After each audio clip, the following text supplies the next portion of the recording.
The roles and sub-roles in Overwatch don't mean anything at all. There's so many different terms: off support, main healer, flex DPS, hit scan DPS. I mean, what do these even mean? It's super confusing. And in addition to that, a lot of your preconceived notions of the roles are actually holding you back from improving, and at the end of the day, it probably doesn't matter, except sometimes. So we're gonna break it all down.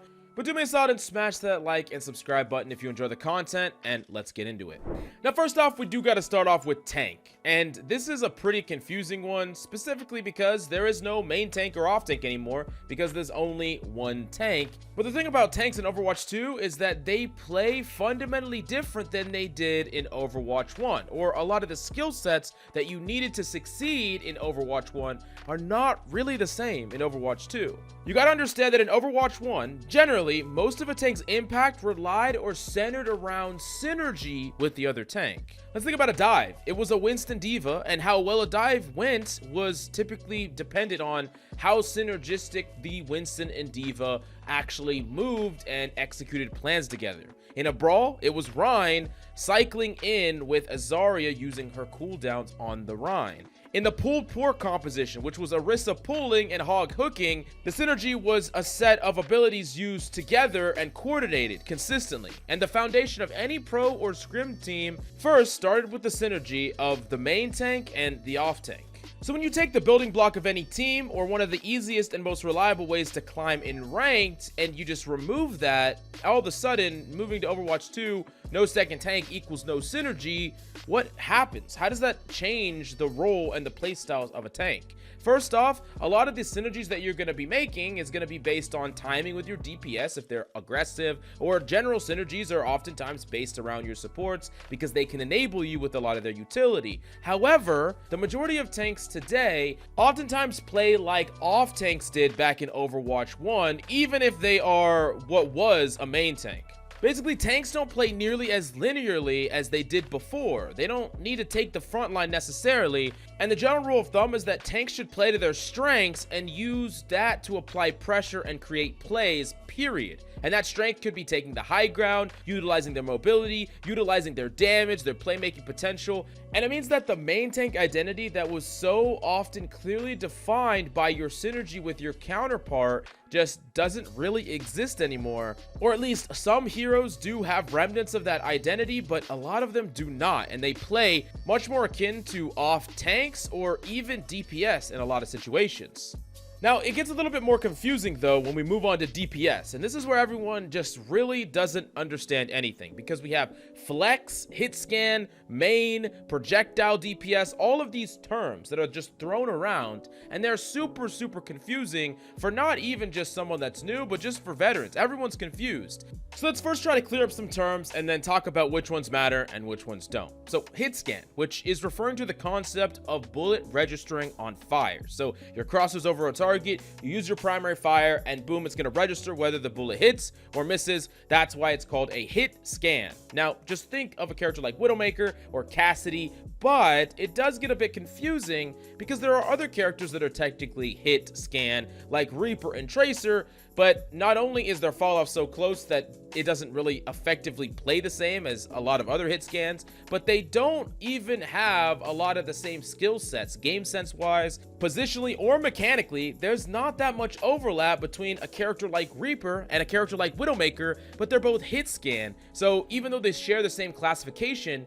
you can't necessarily put them in the same box. At least it doesn't really help as a tool to box them in together. Now, oftentimes these terms branch from scrim and pro play, and when a team puts out that they need a hit scan player, they just mean that they need someone that has the overlapping skills with a set of precision hit scan characters, typically Widowmaker, Ashe, and Cassidy.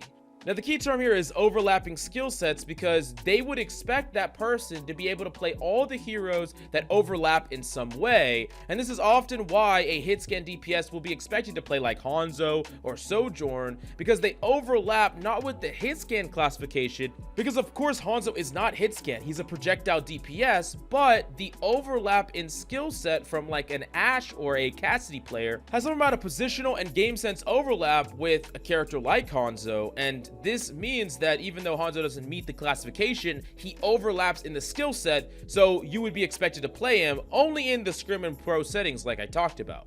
Now, I did say projectile, which, by the way, is when a bullet has a travel time. There's no register among the fire. It's more of the bullet has a set travel time, and oftentimes it's going to move through the air and it doesn't register. So unless you're from really, really close ranges, it's going to require some amount of prediction.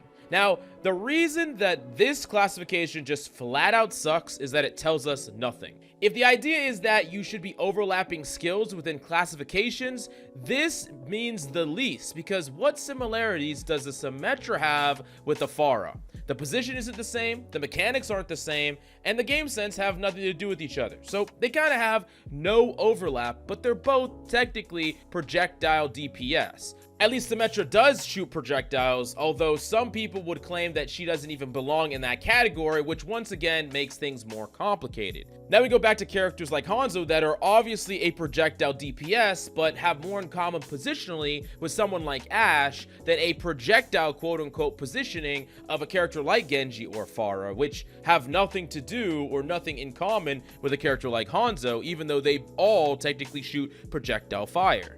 Now, oftentimes for a pro, it's the terms main DPS, which is all traditional hit scan plus Hanzo and Sojourn, and flex DPS, which typically is just whatever else. They just kind of dump everything into the flex DPS category, primarily because the majority of every single meta has had at least one quote-unquote main DPS, and then the flex DPS, typically a more underpowered role relative to the amount of pick rate in pro play, has always just kind of included everyone else. But I could imagine a history of a meta that didn't have nearly as many hit scans or nearly as many main DPS, meaning that these terms would probably be changed. So they're kind of reflective off of history, not necessarily reflective off of what categorizations make the most sense in every single situation. Now, some characters like Tracer, though, who are very meta defining and have been for a very long time, most players are expected to know how to play Tracer in pro play. And the reason is it increases the types of compositions that you can play with the DPS counterpart, because Tracer synergizes or plays well with just about everything, or it historically has. So Tracer with a Genji, right, the flex player would be on Genji, and the Tracer would be that main DPS player. But if you're playing Soldier and Tracer, the flex player would be on Tracer, and the main DPS would be on Soldier, or Widow and Tracer, which could be the same thing. That main DPS player would be on Widow, and the flex DPS player would be on Tracer. So even though Tracer technically fires hit scan fire, but plays very, very different from just about any character positionally and skill-wise, because the character is so strong, it kind of warps everything around her. So you could imagine that if there was another character that was so strong and was so strong for such a long time, that character would just the same warp all these terms around them and require players to be flexible onto that character purely due to their power level. So what does that really tell you? If a character has consistent high pick rate in pro play and has meta defining power level throughout different metas, then that character can warp all the terminologies around them, and other players would be expected to flex on that character purely due to the variety of compositions that character is played in. So power level can warp everything, which is kind of a weird thing to think about when we're thinking about terms and classifications. Now, what does all of this kind of mean for you, though? It kind of means nothing, and this is the important part of the video before we talk about supports, which gets even more complicated. There are several things that I teach players looking to improve at a reasonable rate of time if your goal is to climb ranked, and this is true after you've learned the basics for every role. I want people to get their foot off the ground first before this advice goes into effect, but I teach specialization. And the idea here is that you're not diversifying your time too much, spending 15 minutes across freaking 10 different heroes across 3 different roles. What you're really doing is you're minimizing your improvement on every single character because you're not getting the repetition you need mechanically, positionally, and just understanding the character from a game sense point of view. So what I always suggest is to focus on a role and then focus on a small hero pool inside said role. It doesn't really matter if that hero pool falls into any category at all. Now, you could argue from the top down strategically, there could be a best way to build a synergistic duo with your other DPS, but the majority of time, it will not matter and is something that should primarily be optimized at either the very highest ranks of play or in scrim and pro play because of these 4 reasons. 1, just because your teammate plays X hero doesn't mean they play that character right. If you are playing Tracer, but you're poking from a distance or not being effective at all, it doesn't matter where that DPS fits in any DPS duo if that character's just not being effective or not doing their job. Like, it doesn't even matter in that regard. Second off, if you're overly flexing to try to synergize a perfect DPS duo together, but it's putting you off a lot of your best heroes, then it's actually detrimental for you winning the game, because once again, you're going to be just like that number 1 where you're playing a character incorrectly, even though you're setting up like a perfect synergized duo or something like that.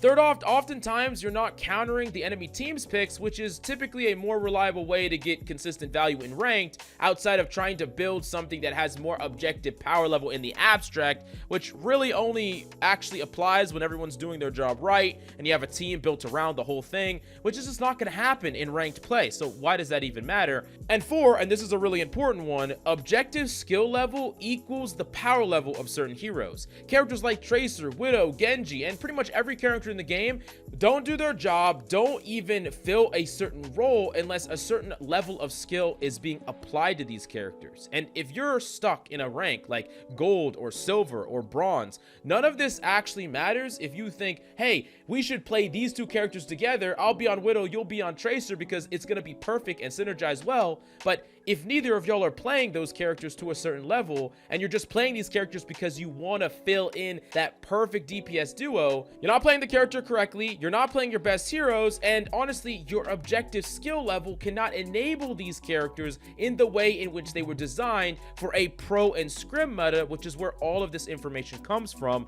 So you're really selling yourself short here and putting yourself in a box that is hurting your development, hurting your rank gains, and hurting your overall game sense increase as a player. Now, if this was not already crazy and complicated enough, we haven't even entered the most complicated one of them all, which is support. And there's just terms galore here. We have main support, off support, flex support, main healer, off healer. It's just so goddamn confusing.